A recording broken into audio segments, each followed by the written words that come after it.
Hello you beautiful people and welcome back to Let's Play Warhammer 40k Inquisitor Prophecy in another round. As I said in the last episode, we are going to start by a little chat with Ragnar van Winter. I have an urgent message for you, Inquisitor. Inquisitor, the flagship of the Black Legion, the Inferius Eternam, has finally revealed itself at Nereus IV and started a massive planetary bombardment. The civilian losses are regretful, but this move reeks of desperation. The bombardment resulted in massive firestorms, and the damage is massive, even for my taste. The Inferius Eternam is still in orbit, led by a heretic Astartes called Lord Antaros, the bringer of damnation. A Calidus assassin managed to infiltrate the ship, but she has failed to properly execute her mission. However, she managed to install a teleport beacon close to the bridge before her regrettable demise. I want you to be the wrath of the Imperium. Alright, that sounds nice. So, Grim Harvest, Chaos Undivided Board, the Battle Cruiser. The mission is called, so let's do it gladly right now. The Inferius Eternam. This is the darkest hour before the dawn. As the tide of war was turning in our favor, the Black Legion flagship revealed itself and started the planetary bombardment of Nereus IV. The destruction was horrendous, but this desperate move gives us an opportunity to exterminate the leader of the Chaos forces and put an end to the mindless bloodshed.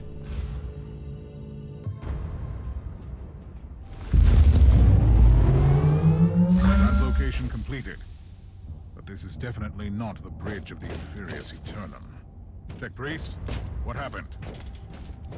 Unforeseeable anomalies, Inquisitor. The teleportarium uses short-burst warp infusion, and there was interference.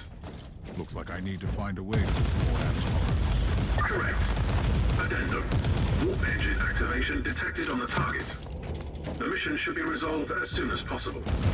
Entering the immaterium on a Chaos vessel is calculated as an extremely undesirable outcome.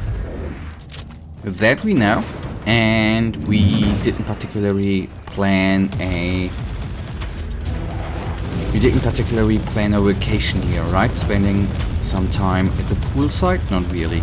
Of course we are going to go through the ship as quickly as we can. I'll turn right because, well, let's just try it out, right? So, he did bloody good damage at close combat, surprisingly.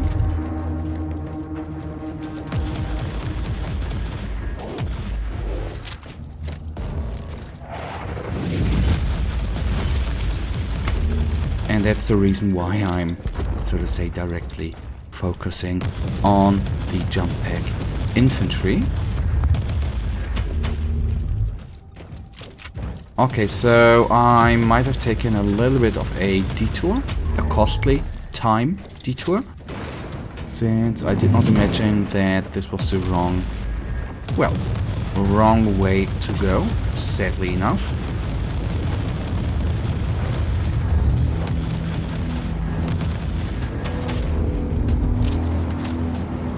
Okay, I'm just in case gonna take the inoculator refill with me. You never know, we've already used 2 and I'm rather safe than sorry. Although, as I always like to say, we can die, but it does not matter at all, let's say it like that.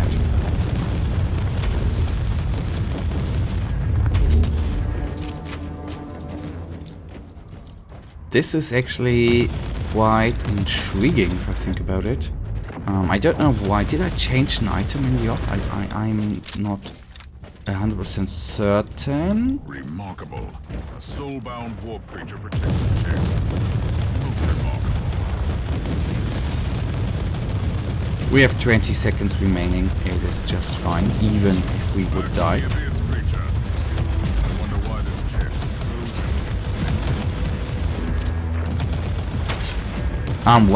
Why don't I conclude the point, right?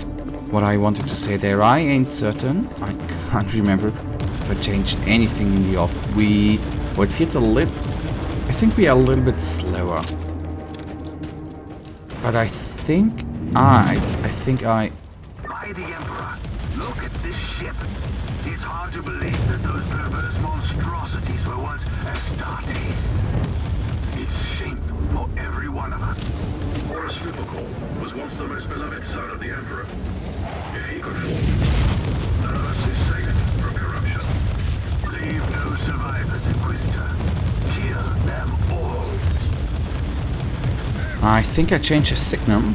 There might have been a plus on movement speed. Sadly enough, didn't pay attention there. But well, then we are a little bit slower. Yes, Horus obviously was the most beloved son of the Emperor, and then fell to treachery. In case you don't know, which I don't think, he, so to say, well, not started, but he went into open rebellion back in the Great, or at the end of the Great Crusade. So that's the nice part about the Adeptus Custodes, which actually cannot be corrupted as far as I heard, or they haven't been corrupted by far, since they are a little bit superior. Sounds weird, but they are a little more heavily argumented than the, well, so to say, normal Astartes, and through special things from the Emperor, I think they are, so to say, uncorruptible.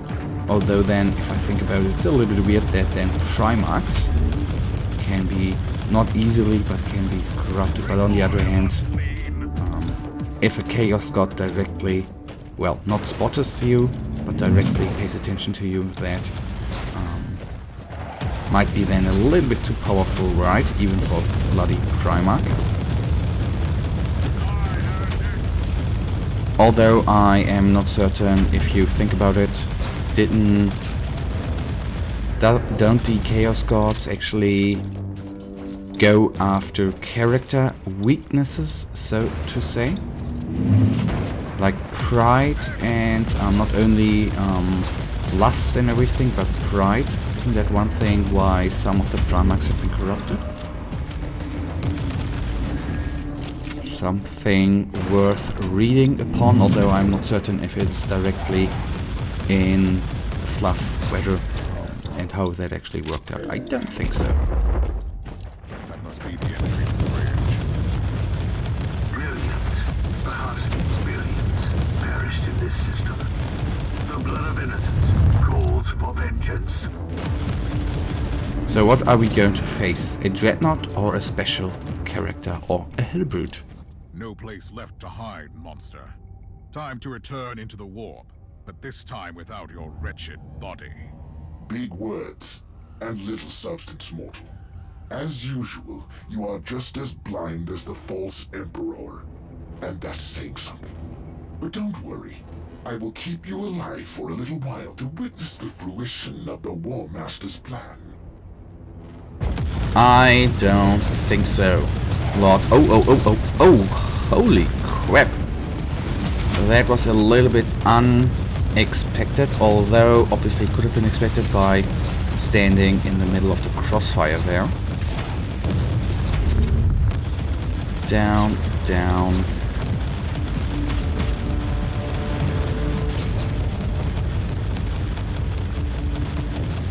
Saved by the pure damage output of our wonderful heavy bolter. War Master's plan, traitor. And we have a cogitator and a few enemies. Come on.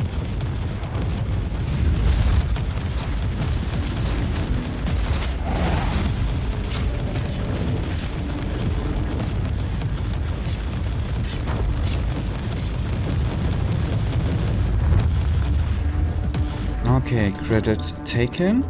Cogitator there is. Alright, priority order. Your last report was a source of grave disappointment to me. Enterers, the World Bearers and the Alpha Legion aren't our equals by any means, but their battle performance has been lackluster during this endeavor, even by their standards. Something must be done to correct this mistake of finding unequal allies during this great undertaking. We had the whole galaxy within our grasp once, and we let it slip away. A mistake I will not repeat. This time we cannot tolerate weakness and and incompetence. I want you to make that clear to everyone. If you need to send a few old brothers to the sacrificial pyres to make your point, so be it. Gather your forces and initiate the contingency plan in the Nereus system. We require an immediate distraction. Since Logger's sons have failed, the warp searches will soon begin to diminish, and the Legion Rift hasn't even manifested yet. Those wretched Imperial dogs have gained some momentum in the Segmentum Tempestus. Opening a second front line here in the undefended backwater sector could be a decisive blow against their pathetic crusade. Don't expect any further assistance or reinforcements from me. The whole galaxy burns in the flames of the holy war, and even our resources are finite. Do not fail me, do not fail us. The directive I have found in this cogitator is alarming. Abaddon, the cursed despoiler himself, is behind the invasion. I'm afraid it is only the beginning of the true horror. We must warn the Caligari Conclave immediately.